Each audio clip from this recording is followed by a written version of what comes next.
Welcome students. आज हम पियाजे की कॉग्निटिव थ्योरी के बारे में डिस्कस करेंगे। पियाजे एक स्विस साइकोलॉजिस्ट थे और इनका योगदान चाइल्ड डेवलपमेंट में बहुत अधिक है। इनको फादर ऑफ चाइल्ड साइकोलॉजी भी कहा जाता है। और इन्होंने अपने डेवलपमेंट के पर्सपेक्टिव से, डेवलपमेंट के नजरिए से फिजिकल एनवायरनमेंट को इम्पोर्टेंस दिया है और बायोलॉजी को, जो बायोलॉजिकल एबिलिटीज हैं, जो हेरिडिटी है, उसको ज्यादा इंपॉर्टेंस देते हैं। और इन्होंने कहीं ना कहीं सोशल और कल्चरल एस्पेक्ट्स को ज्यादा ध्यान नहीं दिया अपनी थ्योरी में।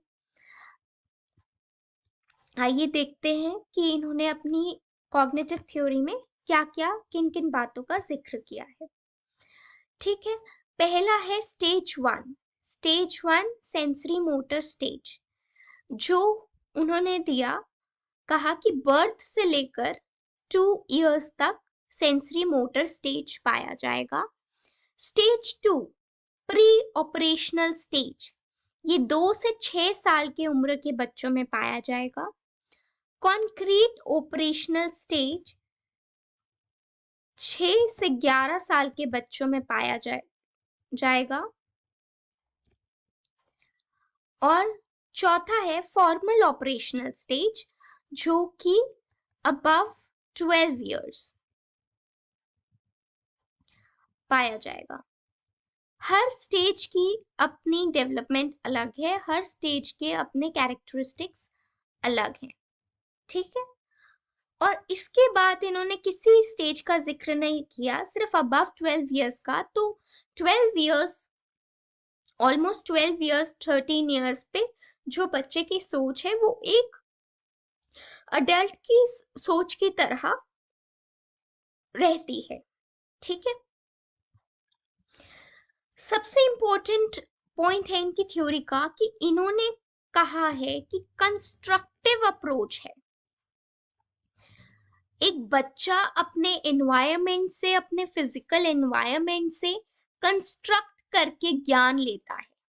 ठीक है, एक बच्चा वो नहीं है जिसको ज्ञान बस दे दिया जाए, पर एक छोटा बच्चा भी है, कोई भी बच्चा है, वो अपने एनवायरनमेंट से जब वो देखता है, उससे, उसके साथ उसका इंटरेक्शन रहता है, उसके साथ ही पलता है, तो वो अपने आप ही कुछ चीजें डिस्कवर करता है, कुछ चीजें को डिस्कवर करता है और कुछ चीजों को वो खुद से कंस्ट्रक्ट करता है।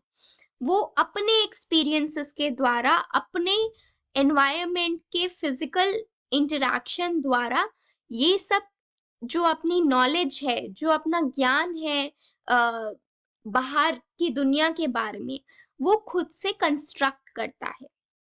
उसको बाहर की दुनिया का ज्ञान नहीं दे दिया जाता है, ऐसे ही कोई डाल नहीं देता, बल्कि वो खुद से, अपने आप से ही ये ज्ञान पाने की कोशिश करता है, कंस्ट्रक्ट करने की कोशिश करता है। ठीक है, तो इसलिए एक बच्चे को भी पियाजे ने कंस्ट्रक्टिव बोला है, कि वो कंस्ट्रक्टिव है, डिस्कवरिंग है, और अपने एक्सपीरियंसेस द्वारा बाहर की दुनिया के ज्ञान को ग्रहण करता है। ठीक है, इन्होंने कहा, एक तो इनकी है जनरल थ्योरी ऑफ डेवलपमेंट,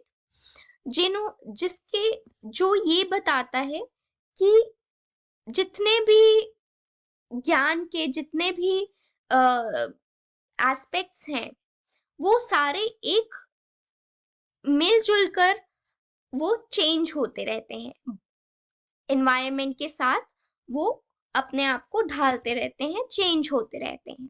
ठीक है, हर एक एस्पेक्ट सोचने का या ज्ञान का, वो चेंज होता रहता है।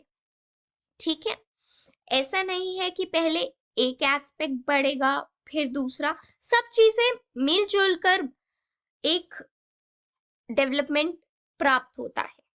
ठीक है, ये इन्होंने सेकेंड फीचर है इनकी थ्योरी का, जो इन्होंने कहा इनवेरिएंट है, कि जितने भी स्टेजेस, जैसे हमने पहले बात की पहले वाली स्लाइड पे, कि जितने भी स्टेजेस इन्होंने दिए हैं उसमें से कोई भी स्टेज बच्चा स्किप नहीं कर सकता। हर एक बच्चे को पहले स्टेज 1 से गुजरना पड़ेगा, फिर स्टेज 2 से गुजरना पड़ेगा, फिर स्टेज 3 से, फिर स्टेज 4 तक आएगा। वो एकदम स्टेज 1 से स्टेज 3 पे नहीं जाएगा, और ये नहीं कि सेकंड स्टेज स्किप हो गया, ऐसा नहीं होता है। उन्होंने कहा कि एक कोई फिक्स्ड ऑर्डर नहीं, ऑर्डर होता है और उसी ऑर्डर पे बच्चा बढ़ता है, और इसमें कोई चेंज नहीं है। ये हर बच्चे के साथ यही है, ठीक है। कोई भी स्टेज वो मिस नहीं कर सकता, सारे स्टेजेस से वो पार करके जाता है। नेक्स्ट कैरेक्टरिस्टिक फीचर है इनकी थ्योरी का, वो है कि यूनिवर्सल। इन्होंने कहा कि ये जो इन्होंने स्टेजेस दी हैं वो हर दुनिया के हर किसी बच्चे में ऐसे ही पाया जाएगा। ऐसा नहीं है कि यूएस का बच्चा ये वाली स्टेज स्किप कर देगा, या यूएस के बच्चे में ऐसा नहीं होगा और इंडिया के बच्चे में ऐसा होगा। हर एक प्रदेश, हर एक देश के बच्चे में एक ही समानता से उनका कॉग्निटिव डेवलपमेंट होगा, ठीक है। ये पियाजे की कुछ कैरेक्टरिस्टिक्स हैं इनकी कॉग्निटिव थ्योरी के, ठीक है। फिर उन्होंने कुछ साइकोलॉजिकल स्ट्रक्चर्स के बारे में बात की। आइए देखते हैं क्या क्या हैं ये साइकोलॉजिकल स्ट्रक्चर्स। ये बहुत इंपॉर्टेंट है, इसको समझने की बहुत जरूरत है, क्योंकि इसके बिना इनकी स्टेजेस को समझना थोड़ा मुश्किल होगा, ठीक है। ये साइकोलॉजिकल स्ट्रक्चर्स इन्होंने कहा है। साइकोलॉजिकल स्ट्रक्चर्स क्या है? ऑर्गेनाइज, ये है एक बहुत अच्छे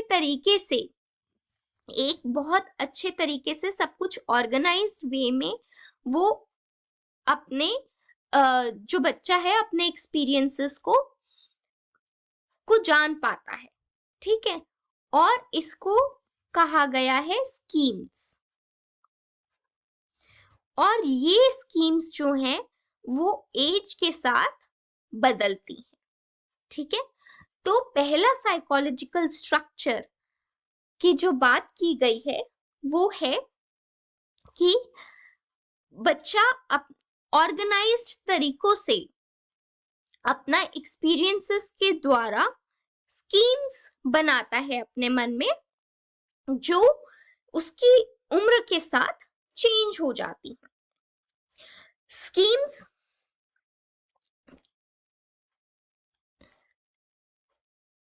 वो जरिया है जिसके द्वारा अपनी एनवायरनमेंट को बच्चा ऑर्गेनाइज्ड वे में कंस्ट्रक्ट करने की कोशिश करता है, ठीक है।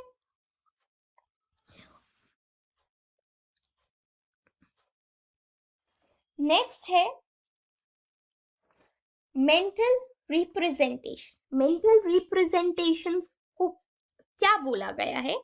मेंटल रिप्रेजेंटेशन या इंटरनल डिपिक्शंस ऑफ इंफॉर्मेशन, जो हमारा माइंड जो है वो उसको चेंज कर सकता है, उस पे कुछ काम कर सकता है, ठीक है। हमारे पास कोई भी इंफॉर्मेशन है, ठीक है, उसको हमारा माइंड, उस पे हमारा माइंड कैसे काम करेगा, ठीक है।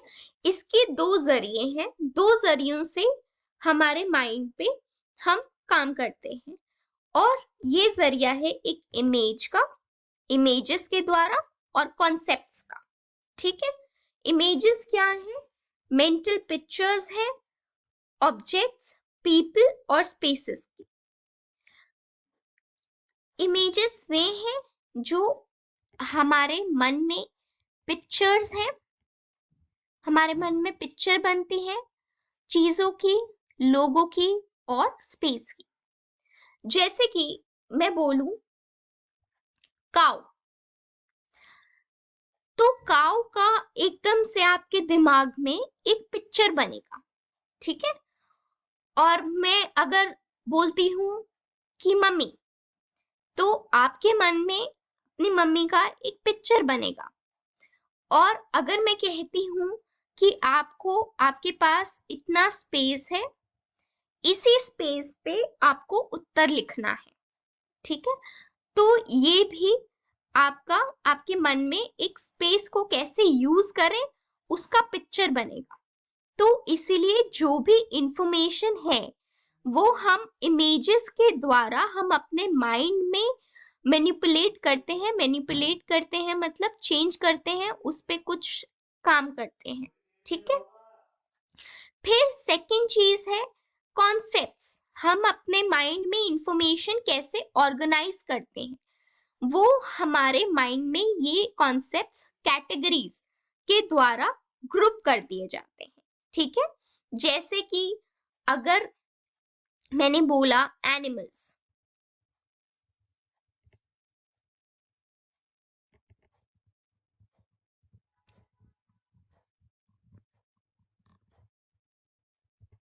ठीक है, तो आपके माइंड में इनके फीचर्स चलेंगे कि एनिमल्स वे हैं जिनके 4 पैर हैं, जो फिर कुछ वेजिटेरियन एनिमल्स होते हैं, कुछ नॉन वेजिटेरियन एनिमल्स होते हैं, कुछ ये खाते हैं, कुछ ये खाते हैं, कुछ जंगलों में रहते हैं, कुछ स्ट्रीट्स पे होते हैं, किन्हीं को हम कुछ पालतू जानवर होते हैं। तो एनिमल्स की फीचर्स जो हैं वो हम अपने माइंड में कॉन्सेप्ट्स के थ्रू हम बिठा लेते हैं। अगर मैं कहूँ किसी भी एनिमल का नाम लूं, मैं बोलूं कि ये एनिमल है, तो आपके मन में इमीडिएटली एनिमल्स के कैरेक्टरिस्टिक्स आ जाएंगे, ठीक है। और मान लीजिए मैंने आपको यहाँ पे बहुत सारे शब्द दे रखे हैं, ठीक है, और मैं उसको आपको याद करने के लिए बोलती हूँ, तो आप कैसे याद करेंगे? आप जनरली उसकी कैटेगरीज को यूज करके याद करेंगे। जैसे कि बहुत सारे एनिमल्स हैं, कलर्स हैं, बहुत सारी वस्तुएं हैं, तो इन सबको एक एक कैटेगरी में आप बांट लेंगे और उसके हिसाब से आप लर्न करेंगे। तो इससे हमारे माइंड को क्लैरिटी मिलती है और हमारा माइंड ऐसे ही काम करता है, ठीक है। ये हम माइंड में जो भी हम मैनिपुलेशन कर रहे हैं इंफॉर्मेशन का, जो भी इंफॉर्मेशन इस्तेमाल कर रहे हैं या चेंज कर रहे हैं, वो हमारा माइंड जो है इमेजेस और कॉन्सेप्ट्स के द्वारा ये करता है, ठीक है। तो मेंटल रिप्रेजेंटेशन कि हमारे माइंड में इंफॉर्मेशन कैसे स्टोर होती है, कैसे ऑर्गेनाइज होती है और कैसे हम उस पर काम करते हैं, कैसे मैनिपुलेट करते हैं, ठीक है। तो इसका जरिया है, 2 जरिए हैं, एक इमेजेस के द्वारा और एक कॉन्सेप्ट्स के द्वारा, ठीक है। फिर हमारा हमारा जो नेक्स्ट टर्म इंपॉर्टेंट टर्म है वो है एडेप्टेशन। एडेप्टेशंस क्या है कि हम एडेप्टेशंस के द्वारा स्कीम्स बनाते हैं। स्कीम्स कैसे बनाते हैं?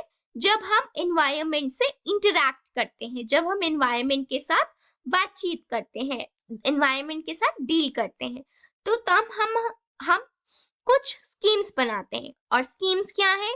ऑर्गेनाइज तरीका है जिससे हम अपने सारे एक्सपीरियंसेस को समझ सकें, ठीक है। तो मान लीजिए जब बच्चा एक एनवायरनमेंट के साथ बात करता है, इंटरैक्ट करता है, तो वो अपने एनवायरनमेंट के हिसाब से अपने मन में अपने एक्सपीरियंसेस को लेकर कुछ स्कीम्स बना लेता है, ठीक है। इसको एडेप्टेशन कहा गया है। एडेप्टेशन, अब हमारा एडेप्टेशन के अंदर 2 चीजें आती हैं कि कैसे हम एक्सटर्नल एनवायरनमेंट के साथ इंटरैक्ट करते हैं। तो पहला है एसिमिलेशन। एसिमिलेशन मतलब कि हम इंफॉर्मेशन को ग्रहण कर रहे हैं, सारी इंफॉर्मेशन को इकट्ठा कर रहे हैं, ठीक है। इसमें क्या होता है कि हमारे पास स्कीम्स ऑलरेडी बनी हुई है, हमारे माइंड के अंदर स्कीम्स हैं, साइकोलॉजिकल स्ट्रक्चर्स हैं, वो हम यूज करते हैं किसी एक्सटर्नल वर्ल्ड की, किसी दुनिया की बात को इंटरप्रेट करने के लिए। हमारी जो ऑलरेडी स्कीम्स बनी हुई हैं उसके हिसाब से हम एक्सटर्नल वर्ल्ड को इंटरप्रेट करने की कोशिश करते हैं, ठीक है। जैसे कि मैंने आपको अभी एग्जाम्पल दिया था एनिमल्स का, अगर मैं आपको बहुत सारी लिस्ट दे दूं तो आप अपने कैटेगरी के हिसाब से उसको इंटरप्रेट करेंगे, उसको याद करेंगे, ठीक है। तो अगर वैसे ही बच्चे भी यही इस्तेमाल करते हैं कि जो स्कीम्स ऑलरेडी बनी हुई हैं उसके हिसाब से, जैसा भी उनका एनवायरनमेंट के साथ इंटरेक्शन हो रहा है उसके हिसाब से वो इंटरप्रेट करते हैं, ठीक है। अब इसमें बच्चे को नई स्कीम बनाने की जरूरत नहीं है, ऑलरेडी अवेलेबल स्कीम है तो उसके साथ बच्चा है इंटरैक्ट करता है, ठीक है। तो जो भी ये ऑलरेडी स्कीम है और जो भी इनपुट मिला आउटसाइड वर्ल्ड से उसको ये इन्हीं स्कीम्स के अंदर ग्रहण कर लेगा, ठीक है। इसको बोलते हैं एसिमिलेशन।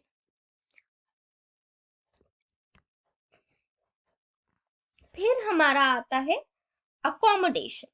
अकोमोडेशन क्या है?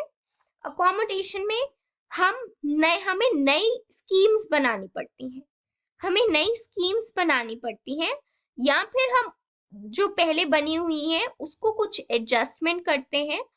जब बच्चा ये सोचता है कि जो हम सोच रहे हैं वैसा एनवायरमेंट नहीं सोच रहा है, वैसे एनवायरमेंट में नहीं हो रहा है, हमारी सोच जो है उसके मुताबिक एनवायरमेंट नहीं है, तो कुछ चेंज है, तो उस एनवायरमेंट इंफॉर्मेशन को ग्रहण करने के लिए बच्चा जो है या तो नई स्कीम बनाएगा या दूसरी स्कीम में एडजस्टमेंट करेगा, ओके। जैसे कि अगर मैं कहूं कि एक बच्चे को पता है कि डॉग क्या है, ठीक है, डॉग क्या है, तो अगर वो किसी पिग को देख लेता है तो वो बोलेगा ओ डॉग, तो फिर उसके केयर गिवर्स बोलेंगे कि नहीं वो डॉग नहीं है, वो तो पिग है। तो तब उसे समझ में आएगा कि हर एनिमल डॉग नहीं है, और भी एनिमल्स हैं जिनके सेम कैरेक्टरिस्टिक्स हैं पर वो अलग एनिमल है, अलग कैटेगरी के एनिमल है, ठीक है। तो इसीलिए हमने अकोमोडेशन यूज करते हैं जहां पे हम या तो नई स्कीम्स बनाते हैं या दूसरे को एडजस्ट करते हैं। अब इसमें बच्चे ने दूसरे अपनी जो स्कीम बनी हुई थी डॉग की कि जो 4 लेग एनिमल है वो जो है वो डॉग होता है, उसको चेंज किया कि नहीं वो डॉग नहीं है वो तो पिग है, ये उसके एनवायरनमेंट से उसे पता चला, तो इसलिए उसने अपनी स्कीम में ये बिठाया, ठीक है। नेक्स्ट है इक्विलिब्रियम। कॉन्सेप्ट है इक्विलिब्रियम। अब इक्विलिब्रियम क्या है कि जब बच्चा ज्यादा मानसिक तौर पे इतना चेंज नहीं हो रहा होता है तब वो एसिमिलेट ज्यादा करते हैं।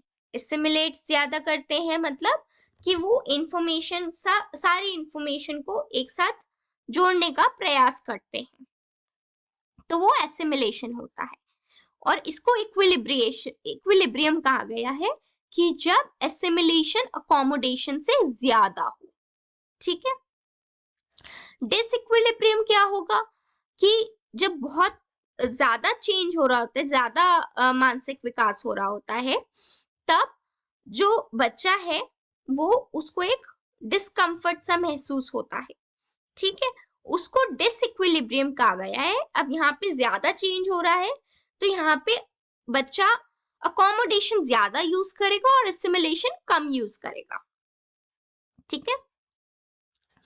अब इक्विलिब्रिएशन क्या है? इक्विलिब्रिएशन उसको कहा गया है कि जब बच्चा इक्विलिब्रियम से और डिसइक्विलिब्रियम से मूव कर रहा है, कभी वो इक्विलिब्रियम में जा रहा है और कभी वो डिसइक्विलिब्रियम में जा रहा है, तो ऐसे वो कभी इक्विलिब्रियम में जा रहा है और कभी डिसइक्विलिब्रियम में जा रहा है।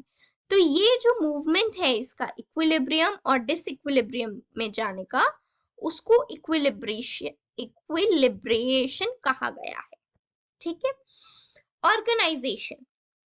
ऑर्गेनाइजेशन क्या है कि ये हमारे इंटरनली हमारे माइंड में ही होता है कि जब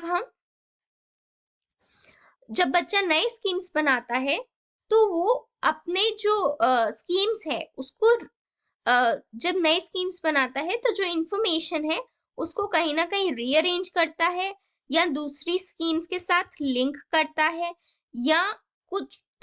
तो इससे क्या होगा, सारी स्कीम्स अगर साथ में मेल खाएंगी, मिलेंगी, तो एक बहुत इंटरकनेक्टेड कॉग्निटिव सिस्टम बनेगा। मतलब एक इंफॉर्मेशन का दूसरी इंफॉर्मेशन का लिंक।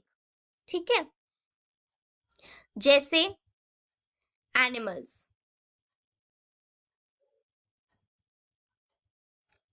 एनिमल्स के फीचर्स और ये सब उसको पता है रहेगा। फिर एनिमल्स के बाद बर्ड्स,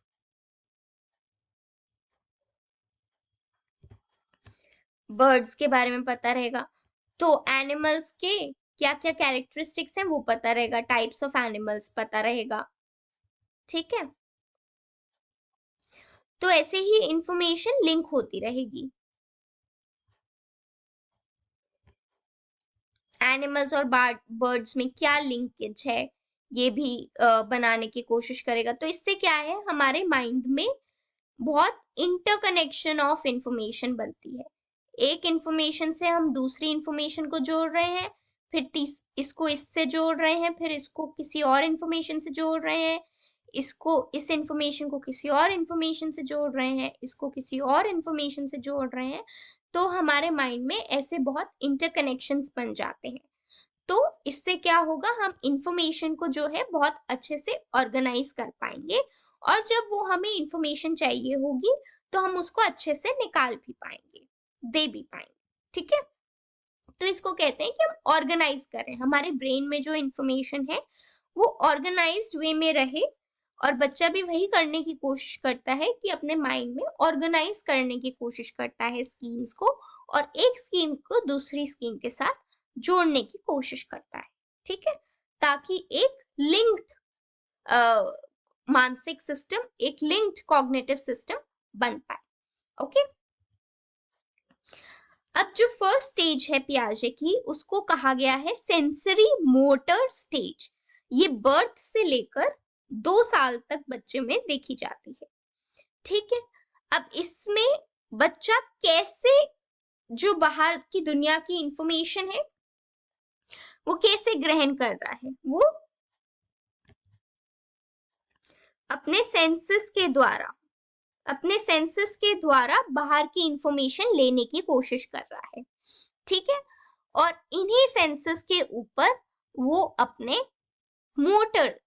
मोटर माने अपने हाथ पैर चला रहा है, अपनी बॉडी में कुछ मूवमेंट कर रहा है। तो सेंसेस के द्वारा जो इंफॉर्मेशन आ रही है उस पे एक्ट करने की कोशिश करता है मूवमेंट द्वारा। ठीक है, तो ऐसे बच्चा इंफॉर्मेशन, बाहर का इंफॉर्मेशन ग्रहण कर रहा है। बर्थ से लेकर 2 साल की उम्र तक ये देखा गया है कि जो सेंसेस है बच्चे को ज्ञान देते हैं। ठीक है, सेंसेस जो है वो बच्चे को ज्ञान दे रहे हैं, सेंसेस टीचर्स हैं।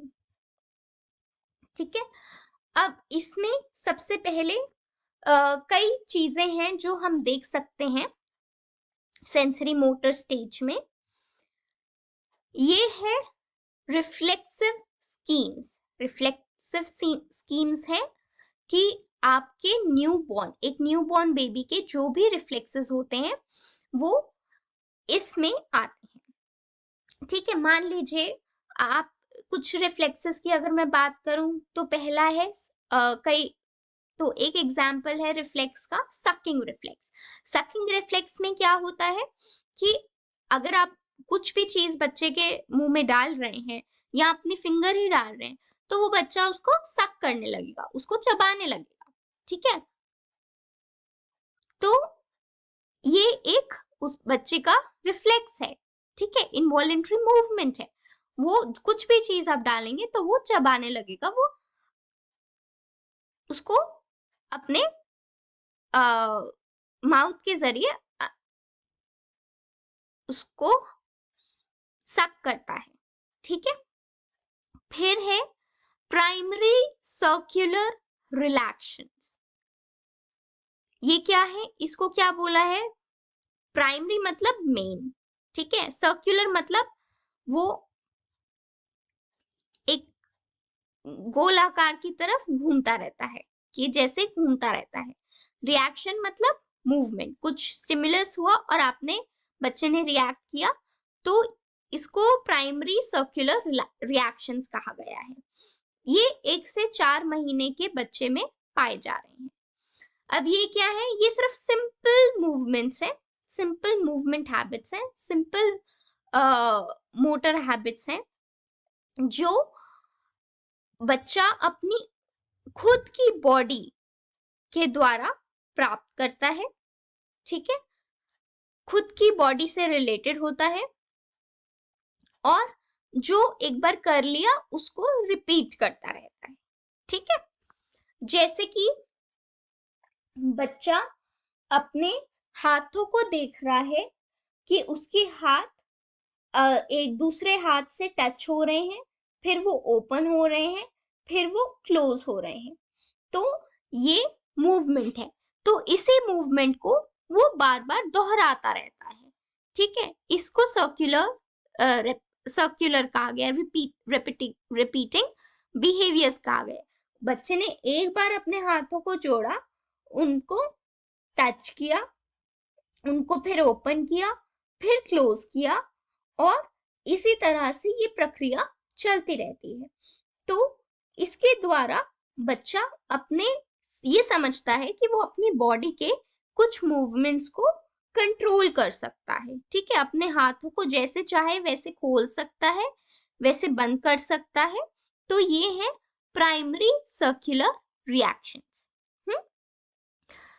नेक्स्ट है सेकेंडरी सर्कुलर रिएक्शंस। इन रिएक्शंस में क्या है कि जो इंटरेस्टिंग होते हैं, जो इंटरेस्टिंग इफेक्ट इन्वायरमेंट में प्रोड्यूस होते हैं, उसी को वो रिपीट करने की कोशिश करता है, ठीक है। जैसे अगर आप एक बच्चे को कुछ एक होता है ना कि बच्चों को हम ऐसा एक खिलौना ला देते हैं जिसमें बहुत सारा साउंड होता है, या साउंड्स आती हैं और पिक्चर्स होती हैं। तो ऐसे ही एक ऐसा होता है जिसमें ऐसे मछलियां सी बनी हुई होती हैं और वो आवाज भी प्रोड्यूस करती हैं, ठीक है। या और कोई ऑब्जेक्ट होता है, ठीक है। तो इसमें जब भी वो आवाज करेगा, अगर उसके क्रेडल में, उसके जो पालना है उसमें ये लगा हुआ है, तो उसी को अगर जब वो देखेगा, तो अगर उसमें से आवाज आएगी, उसने उसको थोड़ा टच किया और उसमें से आवाज आ रही है, ठीक है। उसने ये देख लिया कि अगर मैं इसको थोड़ा हिला रहा हूं तो उसमें से आवाज आ रही है, तो इसी को वो दोबारा रिपीट करता रहेगा, ठीक है। तो इसको कहा है सेकेंडरी सर्कुलर रिएक्शन, ठीक है। नेक्स्ट है coordination of secondary circular reactions. इसका माने हुआ कि कई सारे कुछ कुछ सेकेंडरी सर्कुलर रिएक्शंस को मिलाकर हम कोऑर्डिनेट कर रहे हैं। एक सेकेंडरी सर्कुलर रिएक्शन को दूसरे सेकेंडरी सर्कुलर रिएक्शन के द्वारा कोऑर्डिनेट करने की कोशिश कर रहे हैं। तो मान लीजिए बच्चा कोई चीज ढूंढना चाह रहा है, ठीक है। एक जगह पे कोई चीज छुपा दी गई है, उसको वो ढूंढना चाह रहा है, तो वो उसको ढूंढेगा, उसको ढूंढने का प्रयास करेगा। अब उसका मकसद क्या है यहाँ पे, कि उसको ये ऑब्जेक्ट ढूंढना है, तो उसको कहा गया है गोल डायरेक्टेड बिहेवियर, ठीक है। तो इससे आप जो भी छुपा हुआ ऑब्जेक्ट है उस पे ढूंढ पाओगे, ठीक है। फिर और आपका जो है बच्चे ये भी ग्रहण कर लेते हैं कि आप अगर दो जगह पे लग रहा है कि ऑब्जेक्ट छुपाया हुआ है, तो दोनों जगह पे बच्चा सर्च करेगा। तो इसमें क्या है, वो किसी चीज को प्राप्त करने के लिए, किसी चीज को ढूंढने के लिए अपने एक्शन कर रहा है, तो उसको गोल डायरेक्टेड बिहेवियर कहा गया है। और ये 8 से 12 महीने तक के बच्चों में देखा गया है। फिर है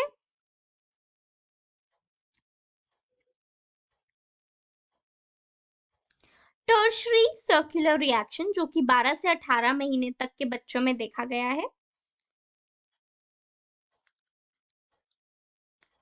इसमें क्या है कि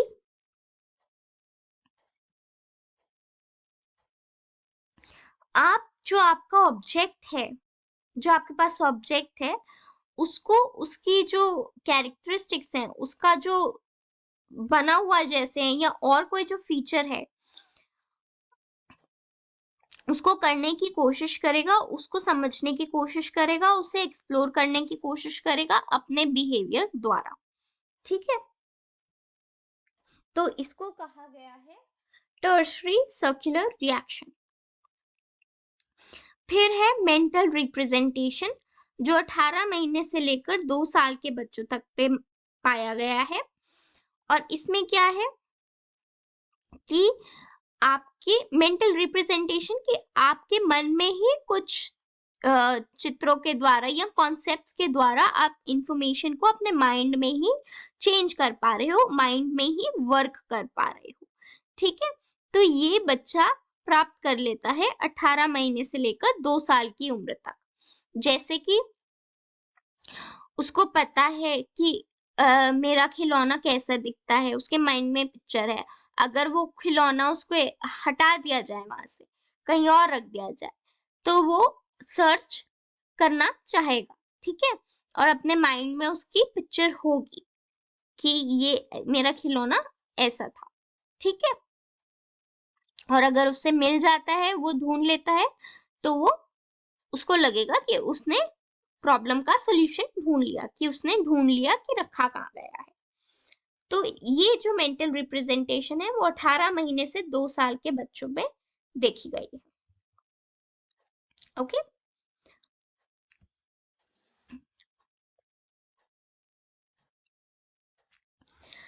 ये इसी चीज को समझा और डिटेल में समझाने की कोशिश कर रही हैं कि क्या होता है प्राइमरी सर्कुलर रिएक्शन। जैसे हमने बात किया कि अपने एक्शंस पे कंट्रोल कर लेना, वो कहीं ना कहीं सीख लेते हैं। ठीक है, वो सक करना सीख लेते हैं, वो अपने थंब को सक करना सीख लेते हैं, या अपने हाथों को खोलना, बंद करना, फिर खोलना, फिर बंद करना, ये सब सीख लेते हैं। और फिर इनको लगता है कि हाँ, इनका कंट्रोल है अपनी बॉडी मूवमेंट्स पे। ओके, फिर है सेकेंडरी सर्कुलर रिएक्शन, जिसमें उन्होंने अचानक से किसी चीज पे हाथ लगा दिया। जैसे मैंने एक ऑब्जेक्ट डैंगलिंग का एग्जांपल दिया, तो जैसे ही वो उसको हाथ लगाता है या उसके पैर से वो बच जाता है, तो वो, वो वही चीज को दोबारा करता रहेगा। तो इसमें उसके द्वारा, उसके हाथ लगाने से, उसके करने से जो आवाज बजा है, उसको वो करता रहेगा। ठीक है, इंटेंशनल गोल डायरेक्टेड बिहेवियर, यानी कि अगर कोई चीज छुपा दी गई है, तो वो उसको एक्चुअली ढूंढने की कोशिश करेगा। ठीक है, ऑब्जेक्ट परमानेंस, ऑब्जेक्ट परमानेंस होता है कि बच्चे इस उम्र में, इस स्टेज में ये सीख लेते हैं कि अगर उनकी नजर से कोई ऑब्जेक्ट हटा दिया गया है, तो वो वहां पे फिर भी होगा।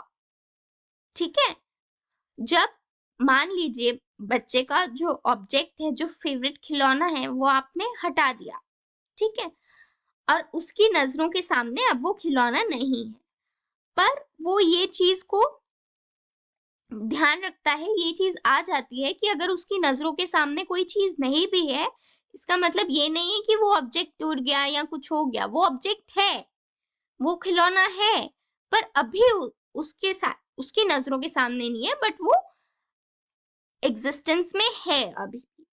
तो इसको ऑब्जेक्ट परमानेंस कहा गया है, क्योंकि कई बार इनिशियल डेवलपमेंटल स्टेजेस में ये होता है कि उनको लगता है कि जो ऑब्जेक्ट, जो खिलौना उनके नजरों के सामने से हटा दिया गया है, ठीक है, जो ऑब्जेक्ट उनकी नजरों के सामने से हटा दिया गया है, वो अब है ही नहीं। पर ऐसा नहीं होता। कुछ महीनों बाद बच्चा ये सीख लेता है कि ऑब्जेक्ट्स हमेशा वहां पे रहेंगे अगर हम हटा भी दें उसकी नजरों से। ठीक है। फिर एक कॉन्सेप्ट है A not B search error. इसमें क्या है कि अगर वो कई बार एक ही जगह पे, जहां पे मान लीजिए ये दो जगह हैं जहां पे हमने किसी ऑब्जेक्ट को फंसाया, छुपाया हुआ है, ठीक है।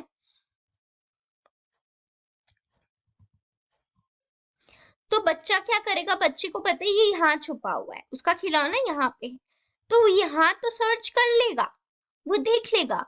पर अगर यहाँ से उठाकर इस खिलौने को यहाँ पे डाल दिया तो वो यही सर्च करेगा, वो यहाँ सर्च नहीं करेगा,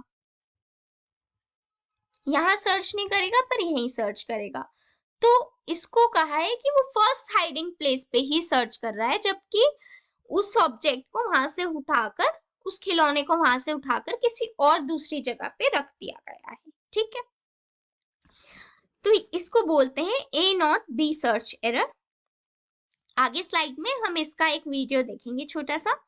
फिर है मेंटल रिप्रेजेंटेशन, कि 18 से 24 महीने का जो बच्चा है वो ट्रायल एंड एरर ना करके सडनली भी उसके मन में सॉल्यूशन आ सकते हैं। तो वो कहीं ना कहीं ये सब चीजें अपने दिमाग में ही एक्सपेरिमेंट करने लगते हैं। ठीक है। दिमाग में ही सिर्फ अपने इंफॉर्मेशन को सुलझाने की कोशिश करते हैं। ठीक है। फिर है डेफर्ड इमिटेशन। ठीक है। अब इसमें क्या है, बच्चा याद करता है, बच्चे को याद रहता है कि जो उनके केयर गिवर्स बिहेवियर कर रहे हैं, और फिर उसी बिहेवियर को कॉपी करने की बच्चा कोशिश करता है जो उस वक्त वहां पे मौजूद नहीं है। तो इसको कहा गया है कि इमिटेशन, बच्चे डेफर्ड इमिटेशन, यानी कि वो जो बिहेवियर है, जो मॉडल है, वो प्रेजेंट नहीं है, पर उसके बिहेवियर को, मॉडल जैसे बिहेव करता है उसको कॉपी करने की कोशिश करता है जो उस वक्त वहां पे प्रेजेंट नहीं होता। तो बच्चे रोज अपना इमेजिनरी एक्टिविटीज द्वारा या कुछ ना कुछ ऐसे करके एक्शंस करते हैं। ठीक है। तो ये कुछ कैरेक्टरिस्टिक्स हैं सेंसरी मोटर स्टेज के जो आपको पता होना चाहिए।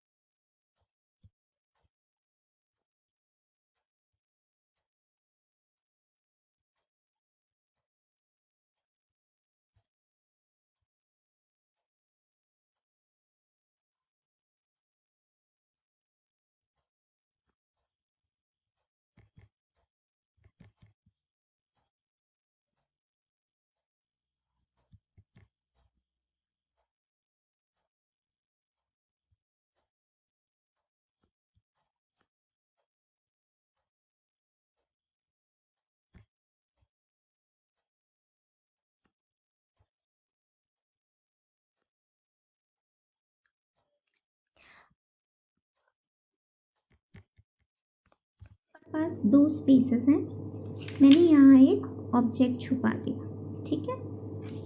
और मान लीजिए मैंने ये ऑब्जेक्ट इस वाली जगह से हटाकर यहाँ नीचे रख दिया,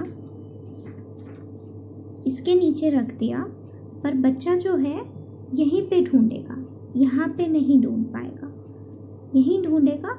इसको कहते हैं ए नॉट बी सर्च एरर, कि उसने ए जगह पे तो देख लिया कि कुछ पड़ा है कि नहीं पड़ा, पर उसने बी पे नहीं देखा।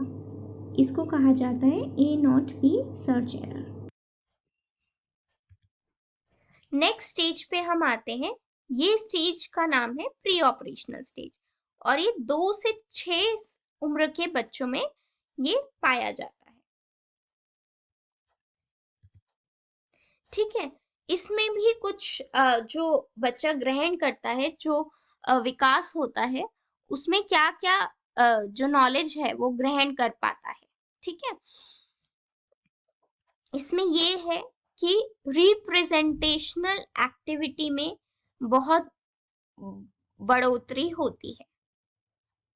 ठीक है, इसमें क्या होता है, इसमें बच्चा इस स्टेज में ऑलमोस्ट लैंग्वेज सीखने लगता है। ठीक है, कुछ कुछ छोटे छोटे सेंटेंसेस या छोटे दो शब्दों के सेंटेंसेस बातों से बताने लग जाता है।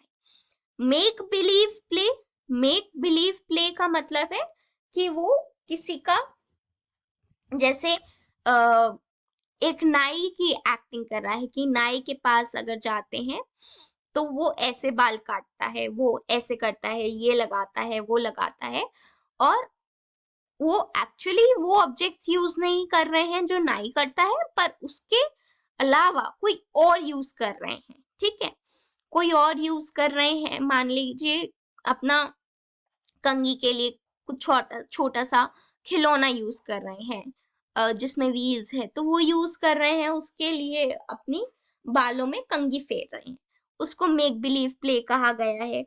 या फिर वो अपनी खाना बनाने की एक्टिंग, खाना बनाने का प्रयास कर रहे हैं, वो अपने खिलौनों के साथ ही खाना बना रहे हैं। ठीक है, जैसे मम्मी खाना बनाती हैं। या फिर कुछ और टीचर कैसे बिहेव करता है, उसको उसके उसमें वो एक्ट करते हैं कि ऐसे ऐसे ऐसे करते हैं। ठीक है, ऐसे करो, ऐसे करना चाहिए। जैसे कि एक एग्जाम्पल देती हूँ छोटा सा। मैं अपने किसी रिलेटिव के यहाँ गई हुई थी और मैं वहां पे पढ़ रही थी। ठीक है, तो मेरे हाथ में बुक थी और मेरे हाथ में पेंसिल थी, तो एक छोटी सी बच्ची आई हुई थी वहां पे। वो अभी 4 साल की उम्र की थी, 3 से 4 साल की उम्र में होगी। ठीक है, वो आकर मुझे ये सिखाने लगी कि ए कैसे लिखते हैं, बी कैसे लिखते हैं, बिल्कुल जैसे उसकी टीचर एक्ट करती थी वैसे वो एक्ट करने लगी कि हाथ पकड़ के ऐसे लिखो, ऐसे ए बनाओ, ऐसे बी बनाओ। तो उसको मेक बिलीव प्ले कहा गया है। ठीक है, जैसे हम डॉक्टर की स्टेथोस्कोप लगा कर देख रहे हैं, उनके पास किट है पूरा कि ऐसे करते हैं डॉक्टर, तो ये जो चीजें हैं ये इसके द्वारा बच्चा ज्ञान ग्रहण कर रहा है, प्राप्त कर रहा है। ठीक है, जो वो देख रहा है उसको एक्ट कर रहा है। फिर आता है ड्राइंग, कि बच्चा कुछ स्क्रिबल करने लगता है या लाइंस के थ्रू कुछ कुछ बनाने लगता है। ठीक है, पूरा प्रॉपर नहीं हो बट लाइंस के द्वारा कुछ कुछ बनाने लगता है। ठीक है, फिर इसका एक डेवलपमेंट है कि वो दूसरों का पर्सपेक्टिव ले पाता है। ठीक है, जो उन सिचुएशंस में जिसके साथ वो फेमिलियर है।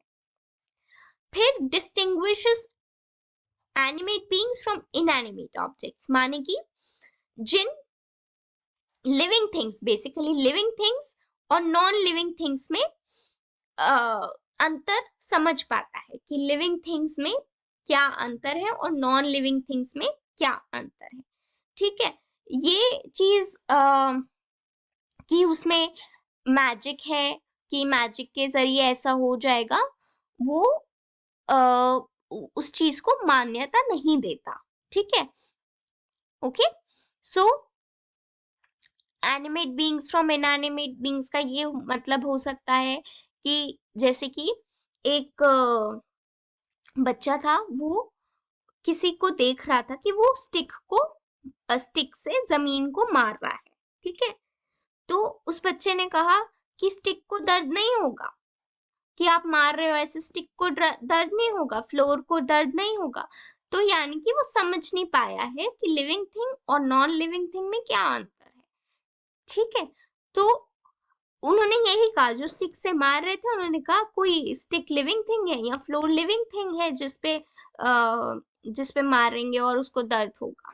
ठीक है, तो ये चीजें बच्चा 2 से 4 साल की उम्र में सीख लेता है।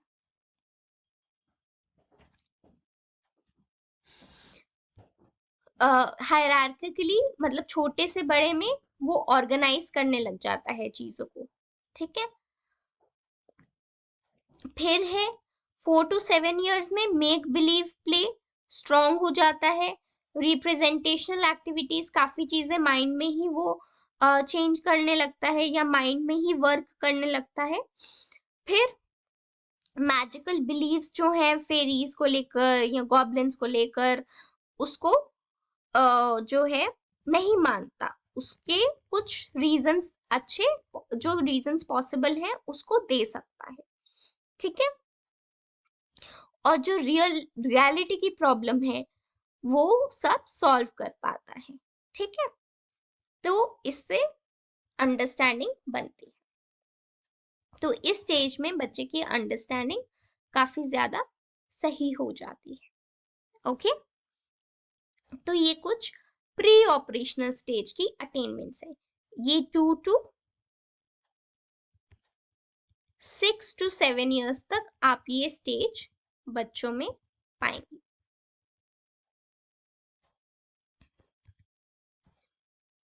देन आता है हमारा कॉन्क्रीट ऑपरेशनल स्टेज। ये लगभग 7 से 11 के उम्र के बच्चों में देखा गया है।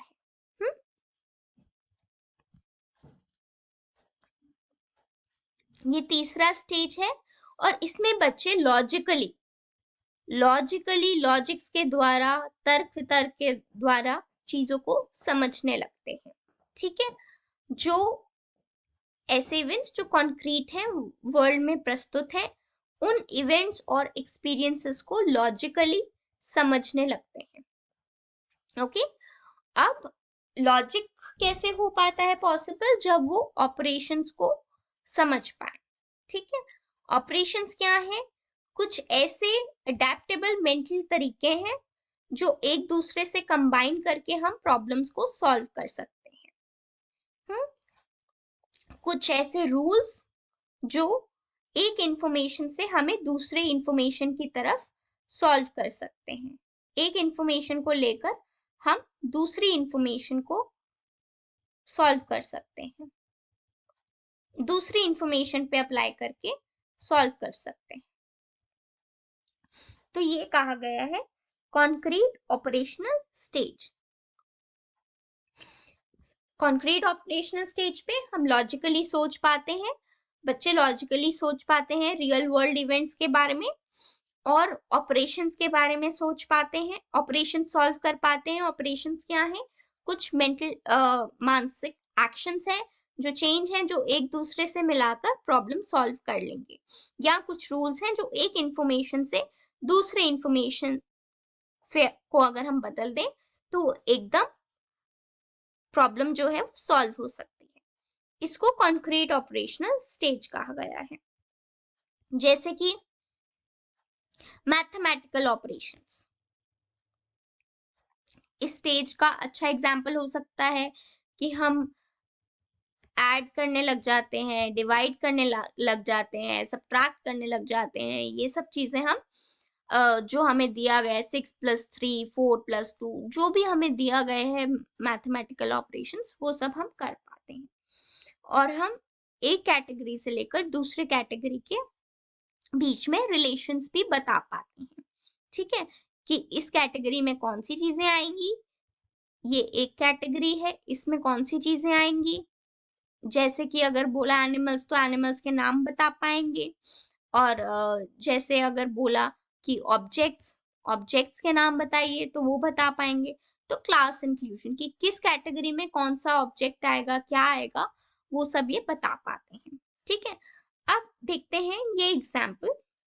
इसमें ये कहा गया है, ये एक ऑपरेशन एग्जाम्पल है कॉन्क्रीट ऑपरेशनल स्टेज के को कैसे हम सॉल्व कर सकते हैं। A stands for plus, B stands for minus, C stands for multiplication। तो ये इसका क्या सॉल्यूशन रहेगा, ठीक है। तो ये इसमें सब्स्टिट्यूट कर पाते हैं। C के साथ क्या सब्स्टिट्यूट होगा? मल्टीप्लिकेशन। तो इक्वेशन बनेगा 10 × 4। तो माने कि हमें ये इंफॉर्मेशन दी गई है, हम उसी पे काम कर रहे हैं सोल्यूशन निकालने के लिए। अब ए के लिए क्या है, ए में दिया गया है प्लस करना है।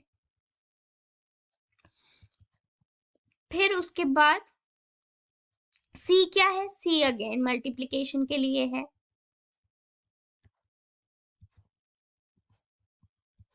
बी किसके लिए है, माइनस के लिए। तो ये इक्वेशन इस साल का बच्चा ये सॉल्व कर पाएगा। ठीक है, इसमें क्या कर रहे हैं, हमें कुछ इंफॉर्मेशन दी गई है और उसी इंफॉर्मेशन को दूसरी एक स्टेटमेंट सॉल्व करने के लिए लगा रहे हैं और सॉल्यूशन प्राप्त कर रहे हैं। यही हमने सीखा था, ऑपरेशंस पे काम करते हैं। ऑपरेशन काम करने का मतलब हम की कुछ रूल्स अप्लाई कर पाते हैं एक इंफॉर्मेशन से दूसरे इंफॉर्मेशन तक, ताकि हम उसमें प्रॉब्लम सॉल्व कर सकें। फिर आता है क्लासिफिकेशन, कि ये अपने वर्ल्ड को, ये जो भी इनको अपने वर्ल्ड से इंफॉर्मेशन मिल रही है उसको हायरार्किकली छोटे से बड़ा या बड़े से छोटा अरेंज कर पाते हैं। ठीक है,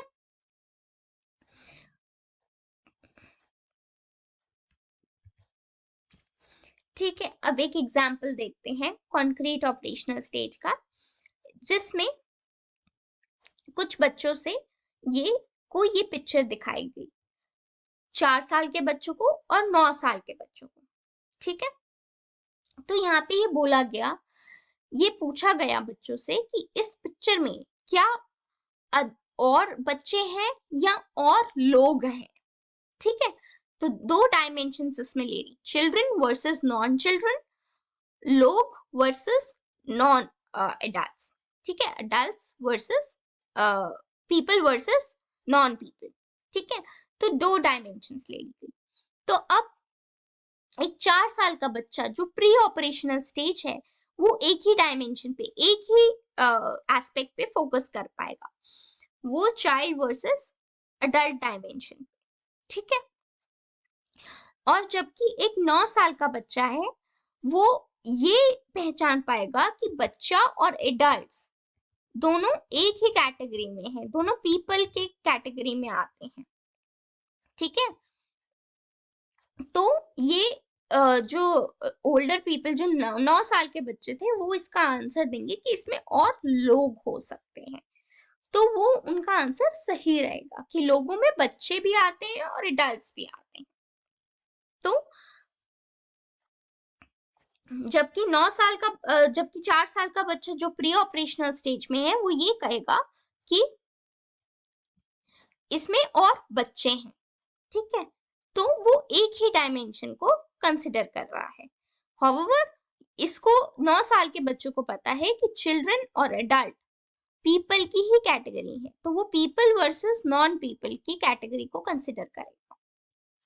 ठीक है, तो जो 9 साल के बच्चे हैं वो सही आंसर करेंगे इस प्रश्न का, क्योंकि उनको हायरार्की में देखने का, जिनमें 2 डायमेंशंस हैं, जो एक ब्रॉड है दूसरे के मुताबिक, उसको लेकर वो एक उत्तर प्रस्तुत करेंगे। ठीक है, तो ये भी एक अचीवमेंट है, एक कॉग्निटिव अचीवमेंट है कॉन्क्रीट ऑपरेशनल स्टेज का। फिर अगर मैं एक बच्चे को बोलूंगी कि ये इन सब चीजों को जो है आप एक लेंथ में लगा दो, जो सबसे छोटा है उसको लगा दो और सबसे बड़े को ऐसे लगाते रहो, तो ये काम वे कर पाएंगे। मान लीजिए मैंने उनको पेंसिल्स दे दी, ठीक है, तो मैं उनको कहूंगी कि छोटे से लेकर बड़ी पेंसिल तक आप लगा लो, तो वो लगा पाएंगे। ठीक है, ऐसे वो ऑब्जेक्ट्स को अकॉर्डिंग टू लेंथ छोटे से बड़ा लगा पाएंगे। ठीक है, ये लेंथ एक डायमेंशन है, और भी डायमेंशंस ले सकते हैं, वेट ले सकते हैं, हाइट ले सकते हैं, तो एक ऑर्डर के द्वारा, एक सीरिएशन के द्वारा वो लगा पाएंगे। फिर नेक्स्ट इंपॉर्टेंट अचीवमेंट है स्पेशल रीजनिंग। अगर आप एक कॉन्क्रीट ऑपरेशनल बच्चे से पूछेंगे कि उसको स्कूल वो स्कूल कैसे जाता है या उसके स्कूल जाने का रास्ता क्या है, या फिर आप एक कॉन्क्रीट ऑपरेशनल स्टेज में जो बच्चा है उससे पूछेंगे कि आपको चीनी लेने जाना है तो आप दुकान पे कैसे जाओगे, क्या रास्ता है उसका, तो आप ये पाओगे कि जो 9 साल का बच्चा है वो ज्यादा अच्छे से बता पाएगा कि पहले मैं सीधा जाऊंगा, फिर मैं राइट ले लूंगा, फिर मैं सीधा जाऊंगा, फिर लेफ्ट ले लूंगा और लेफ्ट साइड पे जो है चीनी की दुकान है वहां से मैं चीनी ले आऊं। पर एक 4 साल का बच्चा इतने अच्छे से हो सकता है कि ना बता पाए, ठीक है, प्री स्कूलर है वो नहीं बता पाएगा। नेक्स्ट इंपॉर्टेंट टास्क जो अचीवमेंट है इस स्टेज की है वो है ट्रांजिटिविटी। ट्रांजिटिविटी क्या है कि आप चीजों के रिलेशनशिप को बता पाओगे, जैसे कि ए छोटा है बी से, जैसे कि अगर मैं यही लाइंस कंसिडर कर रही हूं, इसको मैं ए बी सी डी लिख देती हूं।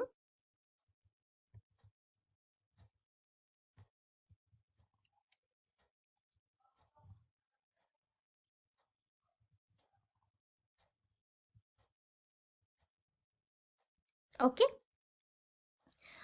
तो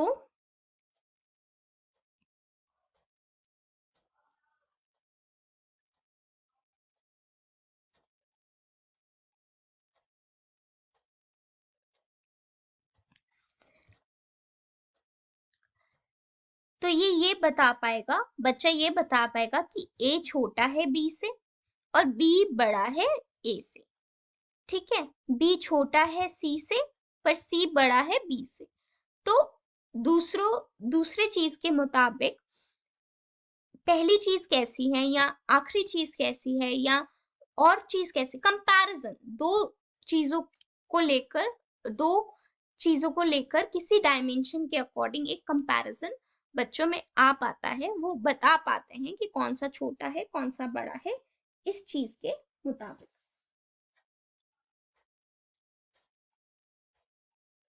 ओके, तो इसको ट्रांजिटिविटी बोलते हैं, ठीक है। अब कॉन्क्रीट ऑपरेशनल स्टेज में कॉन्सेप्ट है हॉरिजॉन्टल डिकैलेज। इसका अर्थ है कि एक सिंगल स्टेज में, जैसे हम कॉन्क्रीट ऑपरेशनल स्टेज की बात कर रहे हैं, उसी सिंगल स्टेज में बहुत सारी स्टेजेस और थोड़ा सब स्टेजेस रहेंगे और उन सब स्टेजेस के हिसाब से भी डेवलपमेंट होगा। स्टेज एक ही है, एक ही कॉन्क्रीट ऑपरेशनल स्टेज है, पर जो डेवलपमेंट है वो एकदम से लास्ट स्टेज पे ना पहुंचकर सब स्टेजेस से गुजरेगा। जैसे एक कॉन्क्रीट ऑपरेशनल स्टेज का बच्चा पहले आइडेंटिटी बता पाएगा, एक फिजिकल डायमेंशन की आइडेंटिटी बता पाएगा, ठीक है, फिर वो रिवर्सिबिलिटी बता पाएगा, फिर रेसिप्रोसिटी बता पाएगा, ठीक है। मान लीजिए आइडेंटिटी का यहाँ पे अर्थ हुआ कि अगर हम एक पानी है, एक सेम क्वांटिटी का पानी एक ग्लास में दे रहे हैं और उसी क्वांटिटी का पानी अगर हम एक बाउल में दे रहे हैं,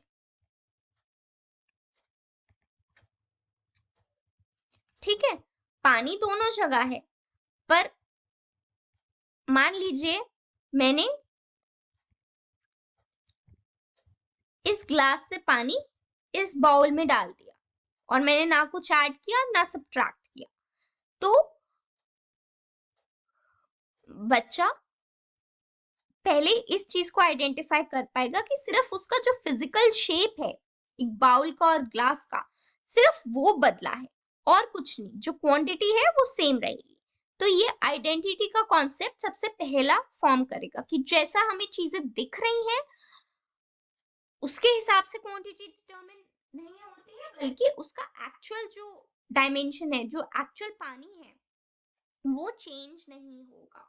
ठीक है, बस हम उसका आउटवर्ड शेप जो है वो चेंज कर रहे हैं, that is it. Then we have reversibility. कुछ चेंज हुआ है, मान लीजिए एक जैसे हम आइस का प्रोसेस करते हैं कि हम पानी को फ्रीज करते हैं तो वो आइस बन जाता है, फिर आइस पानी बन जाती है, तो ये रिवर्सिबिलिटी का कॉन्सेप्ट है। तो इसको हम चेंज कर सकते हैं, ये हुआ रिवर्सिबिलिटी को। पानी को आइस में चेंज कर सकते हैं और आइस को पानी में चेंज कर सकते हैं। ठीक है, जो चेंज हुआ हम उसको ओरिजिनल स्टेट में भी कर सकते हैं।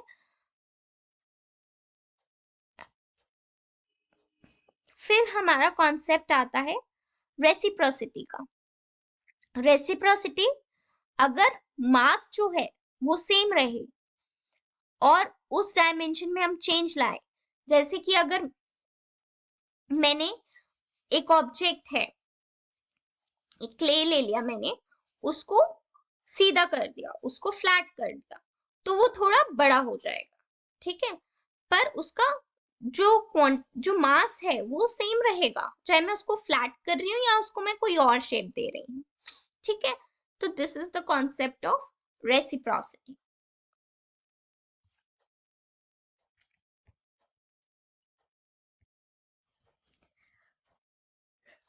एक बार फिर से हम रिवर्सिबिलिटी को समझने की कोशिश करते हैं। एक और चीज हो सकती है, जैसे कि मैंने आपको आइस और वाटर का एग्जाम्पल दिया, पर इससे बच्चे को ये भी समझ में आएगा कि इसका क्वांटिटी चेंज नहीं होगा। या फिर अगर इस कॉन्सेप्ट को हम एक और तरीके से समझ सकते हैं कि जैसे हमने इस ग्लास से इस बोल में पानी डाला, अगर हम इस बोल से दोबारा इस ग्लास में पानी डालेंगे तो कुछ भी चेंज नहीं होगा, बस वो अपने ओरिजिनल स्टेट में, ओरिजिनल यूटेंसिल में चला जाएगा। तो ऐसे भी हम रिवर्सिबिलिटी को समझ सकते हैं। ठीक है, आगे देखते हैं। कंजर्वेशन टास्क, जो हमने बात किया वो कंजर्वेशन टास्क थे। कंजर्वेशन टास्क का यही अर्थ है कि जो हमारा पास बर्तन है या कोई फिजिकल कैरेक्टरिस्टिक है जिसमें हमारे पास कुछ है, अगर हम खाली उसका आउटवर्ड अपीयरेंस चेंज कर रहे हैं या उसका फॉर्म चेंज कर रहे हैं, तो वो जो फिजिकल कैरेक्टरिस्टिक्स हैं, जो अमाउंट है, वो चेंज नहीं होगा, सिर्फ बाहरी जो अपीयरेंस है वो चेंज होगा। ठीक है, तो बच्चे इस बात से आप उनको बुद्धू नहीं बना सकते कि अब मैंने इसमें पानी डाल दिया, बड़े वाले उसमें पानी डाल दिया, तो अब ये तुम तो ये बढ़ गया है, पानी बढ़ गया है, मैंने बड़े ग्लास में डाल दिया तो पानी बढ़ गया है, ऐसे आप बच्चों को बेवकूफ नहीं बना पाओगे। ठीक है, तो अब ये कंजर्वेशन टास्क बहुत अच्छे से कर लेते हैं। तो कंजर्वेशन टास्क का भी एक डेवलपमेंटल सीक्वेंस होता है कि कुछ चीजें नंबर्स का कंजर्वेशन वो 6 से 7 की उम्र में सीख पाएंगे, मास और लेंथ का 7 से 8 साल तक वो सीख पाएंगे, वेट का 9 से 10 उम्र तक और वॉल्यूम का 14 से 15 उम्र तक। ठीक है, अब इसको हम और अच्छे से समझने की कोशिश करते हैं कि ये एक्चुअली कैसे हम कंजर्व कर रहे हैं। तो आइए इसको एक वीडियो द्वारा हम समझने की कोशिश करते हैं। ये जो इन टेबल का कंटेंट्स है वो आपको उस वीडियो से बहुत बेहतर समझ में आएगा और आप अपने हिसाब से इसको पढ़ सकते हैं। ठीक है,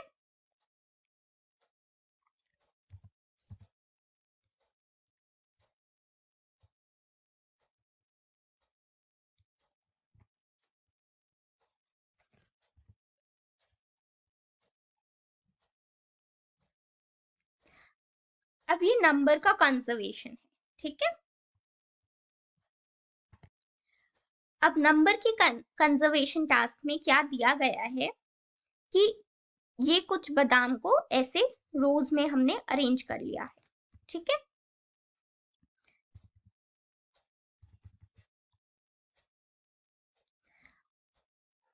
और अगर मैं इसको इस तरह से अरेंज कर रही हूँ या इस तरह से अरेंज कर रही हूँ और मैं बच्चे से पूछती हूँ कौन सी लाइन में सबसे ज्यादा बादाम है, तो एक प्री ऑपरेशनल चाइल्ड कहेगा कि इसमें, बट एक्चुअली इन दोनों में ही सेम अमाउंट का बादाम है, बस वो अलग से स्पेस्ड है। पर एक कॉन्क्रीट ऑपरेशनल बच्चा ये कहेगा कि दोनों में सेम है। तो ये 6 से 7 उम्र तक के बच्चे ये सीख पाते हैं।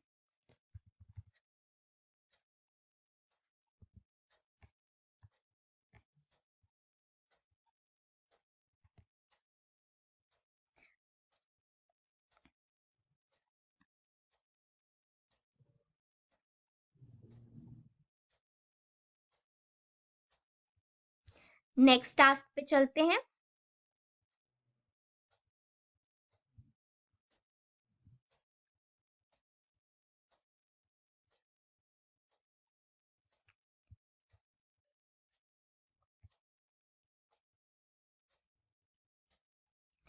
ये नेक्स्ट टास्क है जिसको बोला गया सब्सटेंस, कि कैसे एक वो ऑब्जेक्ट चेंज होता है। अगर हमने एक आटा लिया जिसको हमने राउंड शेप में किया और उसी को हमने फ्लैटन कर दिया, तो हम शेप ही सिर्फ बदल रहे हैं, पर दोनों में सेम अमाउंट ऑफ व्हीट है, ठीक है। तो एक कॉन्क्रीट ऑपरेशनल स्टेज ये अच्छे से आंसर कर पाएगा कि दोनों में सेम अमाउंट ऑफ व्हीट है। तो ये 7 से 8 साल के बच्चे ये सीख पाते हैं। अब यहाँ पे लेंथ का कंजर्वेशन टास्क अलग है। ये दो पेंसिल्स सेम है, पर एक पेंसिल को अगर मैं ऊपर कर दूं या नीचे कर दूं, तो अगर पूछे फिर हम बच्चे से कि कौन सी पेंसिल सबसे बड़ी है, तो वो कहेगा ये वाली पेंसिल बड़ी है, ठीक है। बट जो कंजर्विंग चाइल्ड है, जो कंजर्वेशन स्टेज पे पहुंच चुका है, वो कहेगा कि दोनों सेम लेंथ की है। ये लगभग 7 से 8 साल की उम्र तक बच्चे ये सीख पाते हैं।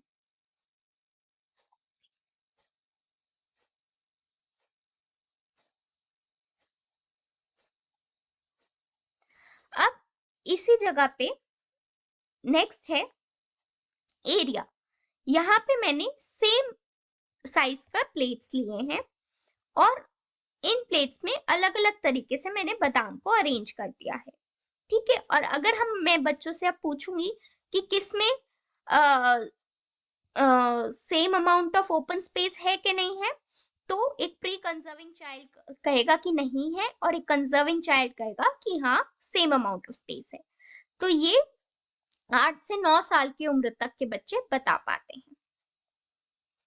आगे चलते हैं वेट ऑफ एन ऑब्जेक्ट की तरफ। ये दो चीज ग्लास हैं और इनको मैंने एक बैकग्राउंड पे प्लेस किया है, ठीक है। तो बस मैंने स्पेस जो है वो थोड़ा चेंज किया है।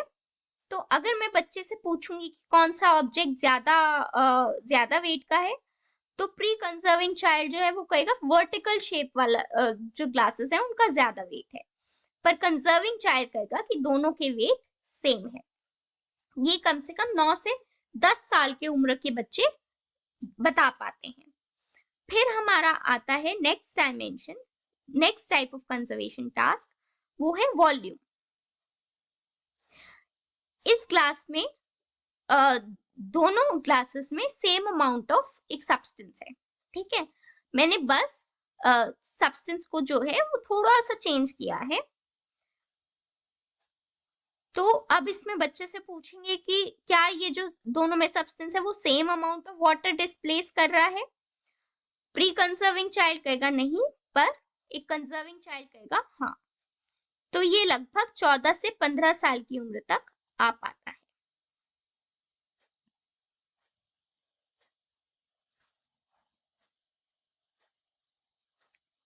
आगे चलते हैं।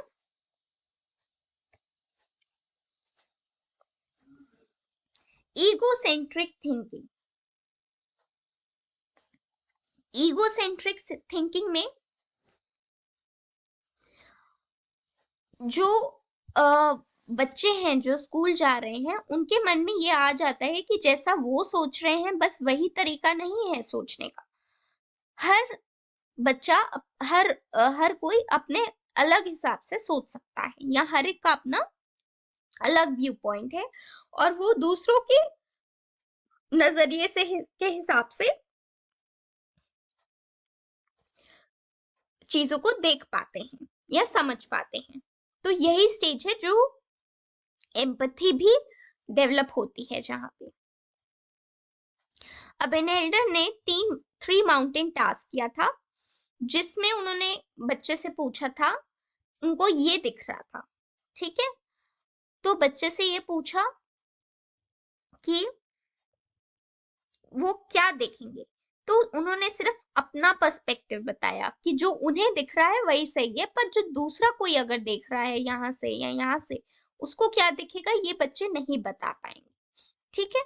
तो ये जो पर्सपेक्टिव टेकिंग है कि दूसरों के नजरिए से क्या दिख रहा है किसी दूसरे को, वो हम पता कर पाते हैं। 11 से 12 साल की उम्र तक ये प्राप्त हो जाता है,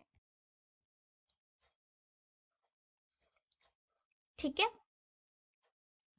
तो egocentric thinking concrete operational stage में थोड़ा घटने लगता है कि हम दूसरों के पर्सपेक्टिव से देखने लगते हैं, खाली अपने ही पर्सपेक्टिव से नहीं सोचते हैं।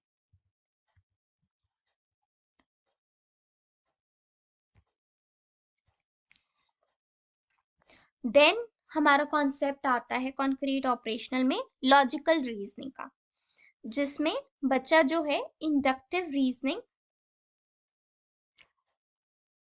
समझ पाता है, कर पाता है, मतलब उन्हें कुछ स्पेसिफिक प्रॉब्लम्स दे दी जाएं और उससे वो एक जनरल कंक्लूजन्स तक पहुंच सकता है, ठीक है। तो ये लॉजिकल रीजनिंग है। इंडक्टिव रीजनिंग कहलाती है कि कुछ सॉल्यूशंस, कुछ स्पेसिफिक सॉल्यूशंस हैं, उसको आप एक बड़ी पिक्चर में देख सकते हैं, सॉल्यूशन में बड़े जनरल प्रिंसिपल में देख सकते हैं, ठीक है। जब कोई रूल्स या ऑपरेशंस के बारे में बच्चे सीखते हैं तो ये लॉजिकल इंडक्टिव रीजनिंग आती है, ठीक है।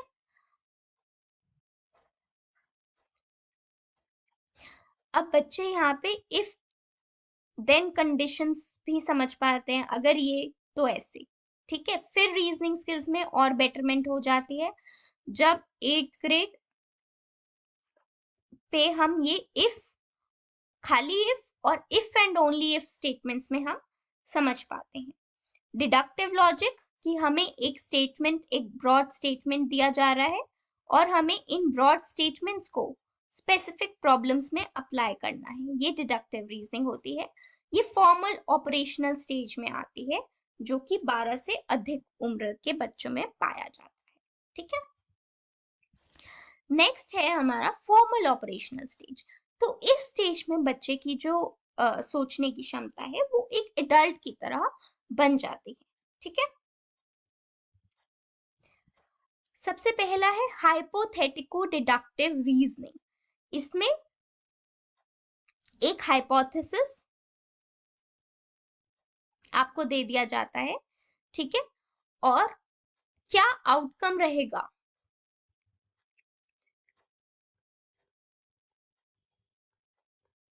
क्या प्रिडिक्शंस होंगी,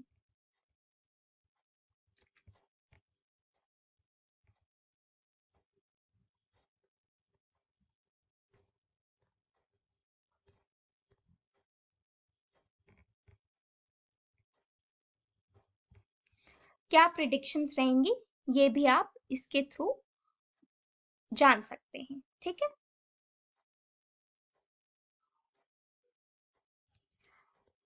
हाइपोथेसिस टेस्टिंग बढ़ जाती है, जैसे अगर मैं एक एग्जांपल दूं जो हमें बहुत कॉमनली एंट्रेंस एग्जामिनेशंस में क्वेश्चंस देखने को मिलते हैं,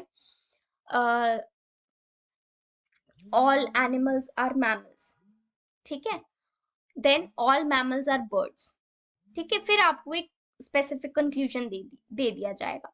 तो ये जो 2 स्टेटमेंट्स हुए वो हाइपोथेसिस है। इन्हें हाइपोथेसिस के जरिए आपको एक कंक्लूजन निकालना है, ठीक है। तो आप ये जो थिंकिंग जब डेवलप हो जाती है, इसको हाइपोथेटिको डिडक्टिव रीजनिंग कहते हैं। फिर प्रोपोजिशनल थॉट्स, जो भी आपको स्टेटमेंट्स दिए गए हैं, अगर वो रियल वर्ल्ड इवेंट से रिलेटेड भी नहीं है, तब भी उसका तर्क वितर्क लॉजिक जो है वो एक बच्चा बता पाता है। फिर इस स्टेज में, जनरली टीनेज में, एडोलेसेंस में, बच्चा अपने बारे में ही ज्यादा सोचता रहता है। उसके ज्यादा थॉट्स अपने आप को ही लेकर होते हैं, ठीक है। यहाँ पे अगेन वो अपने पर्सपेक्टिव से और दूसरों के पर्सपेक्टिव्स में अंतर नहीं समझ पाते हैं, ठीक है। तभी अडोलेसेंस दूसरे लोगों से ऐसा हो जाता है कि पेरेंट्स के बीच में गैप्स हो जाते हैं, या दूसरे बच्चों के बीच, पियर्स के बीच में गैप, पियर्स की तरफ ज्यादा वो सेंटर्ड हो जाते हैं, पियर्स का इन्फ्लुएंस ज्यादा रहता है, पर अपने पेरेंट्स से एक गैप क्रिएट हो जाता है, ठीक है। तो ये कहा गया है कि इस स्टेज में बच्चा ज्यादातर सेल्फ अपने ऊपर ही कोशिश करता है। तो एक नए तरीके का ईगो सेंट्रिज्म यहाँ पे आ जाता है कि उसके जितने भी थॉट्स होते हैं वो यूजुअली अपने ही रिलेटेड होते हैं, अपने में ही वो ऑब्सेस्ड होते हैं, ठीक है। फिर हमारा कॉन्सेप्ट आता है इमेजिनरी ऑडियंस का। उनको लगता है कि हर कोई उन्हें देख रहा है, कि वो एक तरीका है कि ये भी इन्हें देख रहा है, वो भी, सब लोग इन्हें देखते हैं, तो इसलिए वो बहुत कॉन्शियस हो जाते हैं और एम्बैरेसमेंट अवॉइड करने के लिए अपनी अपीयरेंस पे बहुत ज्यादा ध्यान देते हैं। इसको इमेजिनरी ऑडियंस कहा गया है। देन फॉर्मल ऑपरेशनल स्टेज में एक और कैरेक्टरिस्टिक है, वो है पर्सनल फेबल का, ठीक है। उन्हें लगता है कि बाकी लोगों की लाइफ्स जो है वो बहुत नॉर्मल है, उनके पेरेंट्स की लाइफ्स भी कितनी नॉर्मल है, कितनी बोरिंग सी है, बट उनकी लाइफ तो बहुत डिफरेंट होगी, बहुत स्पेशल और बहुत यूनिक होगी, ठीक है। अपने आप को लेकर इतना ज्यादा इम्पोर्टेंस देते हैं, अपने आप के ओपिनियंस को एकदम ऊपर रखते हैं, बहुत इम्पोर्टेंस देते हैं, ठीक है।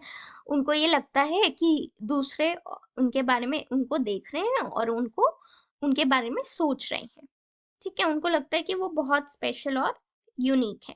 वो अपनी ही कहानियां बनाते रहते हैं, और इन कहानियों में कि उन्होंने बहुत अच्छी अच्छी ऊंचाइयां प्राप्त की, ये किया वो किया, तो ये सब चीजें बहुत कॉमन है एक एडोलेसेंस की थिंकिंग में, ठीक है। तो जब दूसरे इस बात को नहीं समझ पाते तो वो बहुत ज्यादा उदास भी हो जाते हैं। Next concept is of idealism and criticism. अब एब्स्ट्रैक्ट थिंकिंग के जरिए एब्स्ट्रैक्ट थिंकिंग डेवलप हो जाती है फॉर्मल स्टेज पे, तो ये रियलिटी से हटकर थोड़ा आइडियलिज्म और परफेक्शनिज्म की तरफ ज्यादा मूव करने लग जाते हैं, ठीक है। वो कुछ जो भी उनको अभी मिला हुआ है उसके अलावा ऑल्टरनेटिव अरेंजमेंट्स जो हैं उसके बारे में सोचते हैं, जहाँ पे बहुत परफेक्शन हो, कोई किसी के साथ अनजस्टिस ना हो, किसी के साथ डिस्क्रिमिनेशन ना हो, सब आपस में मिलजुल कर रहे, एक बहुत हार्मनी वाला चीज हो। तो ये जनरली टीनेजर्स में पाया गया है, क्योंकि वो बहुत एब्स्ट्रैक्टली सोचने का उनमें क्षमता आ जाती है, ठीक है। तो क्योंकि टीनेजर्स के जो है बहुत आइडियलिज्म होता है, बहुत आइडियलिस्टिक व्यूज रहते हैं, और एडल्ट्स के जो व्यूज हैं बहुत रियलिस्टिक होते हैं, तो ये क्रिएट करता है पेरेंट और चाइल्ड के बीच में टेंशन, ठीक है। तो वो एक बहुत ज्यादा परफेक्शनिस्ट फैमिली बनवा इमेजिन करते हैं, और सब कुछ बहुत परफेक्शनिज्म देखते हैं, सोचते हैं, जिनके लिए जो अभी उनकी रियलिटी है वो उस परफेक्शनिज्म तक नहीं पहुंच पाती, तो इसलिए वो हर चीज को क्रिटिसाइज भी करने लगते हैं, ठीक है। तो ये है आइडियलिज्म और क्रिटिसिज्म।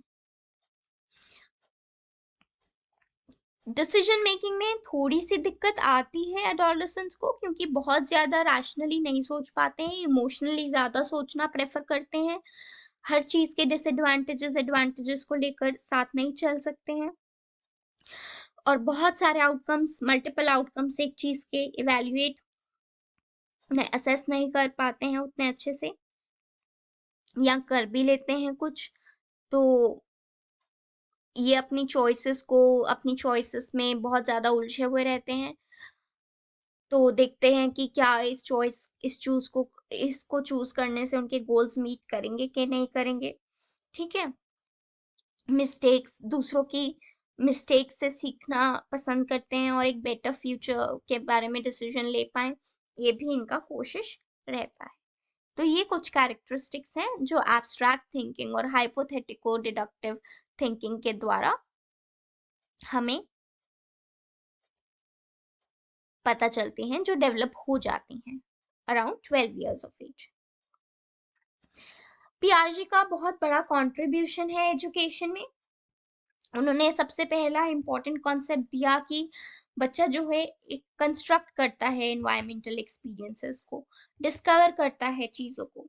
ठीक है, तो तो ये माना गया है कि टीचर्स को ना कि प्रेजेंट करना चाहिए नॉलेज, बल्कि टीचर्स को बहुत सारी एक्टिविटीज में बच्चों को एंगेज करके रखना चाहिए जहाँ पे वो खुद सीख सके।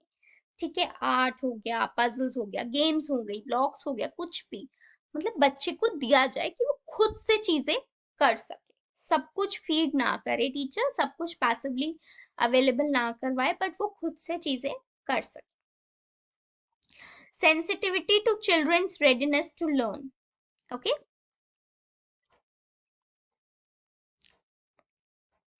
लर्निंग एक्सपीरियंसेस द्वारा बच्चों की थिंकिंग को इन्फ्लुएंस कर।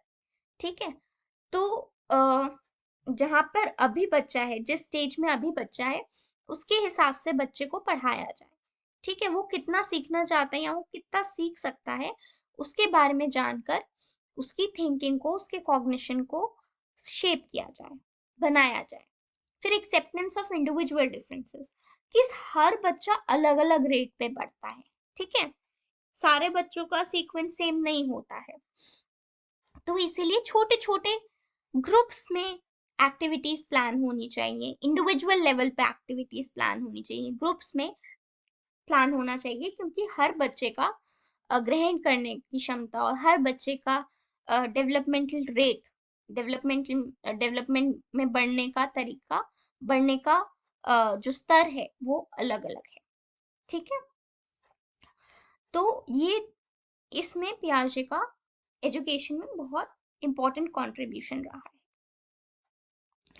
अब पियाजे को क्रिटिसाइज भी बहुत किया जाता है, बोला भी जाता है कि इनके जो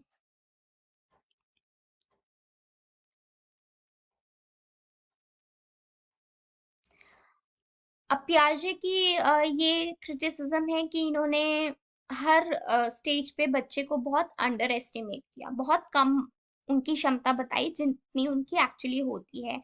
जैसे सेंसरी मोटर स्टेज में उन्होंने कहा कि ए नॉट बी सर्च एरर होता है, पर कई स्टडीज में ऐसा पाया गया कि नहीं, बच्चे एक्यूरेटली बहुत अच्छे से देख लेते हैं। और जिस स्टेज पे उन्होंने ऑब्जेक्ट परमानेंस बताई, उससे पहले ही ऑब्जेक्ट परमानेंस वो ग्रहण कर लेते हैं। ठीक है, और ईगो सेंट्रिज्म और कंजर्वेशन टास्क में बच्चे अच्छा परफॉर्म कर लेते हैं, बच्चे स्किल्स डेवलप कर लेते हैं। ठीक है, तो पर इन्होंने कल्चर और सोशल फैक्टर्स को कॉग्निटिव डेवलपमेंट में इतनी इंपॉर्टेंस नहीं दी। हम्म? इन्होंने कहा कि दूसरी रिसर्चर्स ने ये पाया कि कल्चरली डिफरेंस रहता है पियाजे की स्टेजेस में। ठीक है, सेम ऑर्डर में भले ही जाता रहे, बट जिस टाइम पे और जिस लेंथ का स्टेज होता है वो हर एक कल्चर टू कल्चर वेरी करता है, हर कल्चर टू कल्चर बदलता रहता है। ठीक है, और कुछ रिसर्चर्स ने ये भी पाया कि कभी एडल्ट्स कभी ऐसा हो सकता है कि वो कभी फॉर्मल रीजनिंग स्टेज तक पहुंच ही ना पाए, सिर्फ कॉन्क्रीट ऑपरेशनल तक रह जाएं, ऐसा भी हो सकता है। ठीक है, तो ये सब कुछ क्रिटिसिज्म है पियाजे की।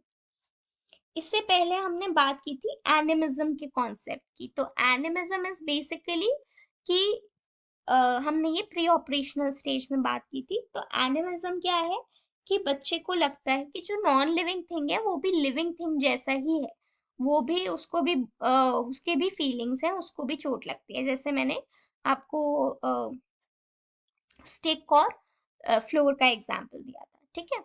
तो ये सब जो चीजें हैं, ये कुछ कॉन्सेप्ट्स आपके लिए जानना बहुत जरूरी है, एग्जाम पर्सपेक्टिव से भी और टीचिंग के पर्सपेक्टिव से भी, क्योंकि किस स्टेज पे कैसे बढ़ रहा है उसके हिसाब से ही टीचिंग इन्फ्लुएंस होती है, ठीक है। तो इसके बाद हम करेंगे पढ़ेंगे इंपॉर्टेंट कॉन्सेप्ट वाइगॉत्स्की। वाइगॉत्स्की ने एज अपोज टू पियाजे सोशल और कल्चरल फैक्टर्स को इंपॉर्टेंस दी है, ठीक है।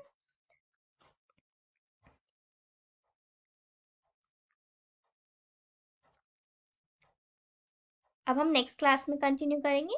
Thank you.